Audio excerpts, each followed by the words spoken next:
Setelah jadi syarat mudik, vaksin booster kini mulai diserbu warga. Di Makassar, vaksinasi booster mulai diserbu terutama bagi karyawan. Antrian vaksin booster ini terjadi di lokasi vaksinasi di salah satu mal di Makassar. Warga yang umumnya karyawan ini menyerbu vaksinasi booster setelah booster kini jadi syarat mudik tahun ini. Vaksinasi booster ini sendiri digelar pihak pengusaha swasta bersama pemerintah Provinsi Sulawesi Selatan. Ada sekitar 2.500 dosis vaksin yang disediakan untuk membantu masyarakat yang ingin mendapatkan booster.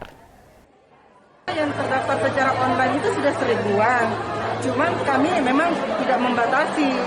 Jadi kalau flyer-flyer yang kita sebarkan itu, kita dalam kalau memang bisa secara online, silakan secara online. Tapi kalau memang nggak ngerti, datang aja ke Tipol. Jadi ini kayaknya lebih banyak dari yang kemarin ini yang datang ini, dari perkiraan kita.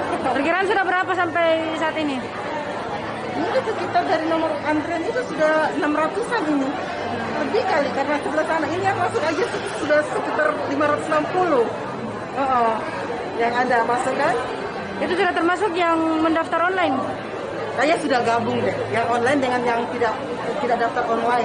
Booster ini kami juga peruntukkan kepada karyawan, keluarga karyawan, kerabat karyawan, sehingga vaksin ini juga bisa terbuka untuk umum. Ya. Dan kami melakukan ini untuk vaksin 1, vaksin 2, dan vaksin booster.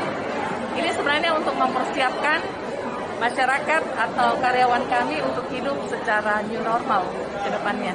Termasuk jelang mudik ini ya? Termasuk menjelang mudik, karena pasti kan sudah 2 tahun ada larangan mudik ya, ada pembatasan terhadap mudik, sehingga dengan melakukan booster ini mungkin ke depan mereka bisa mudik lagi.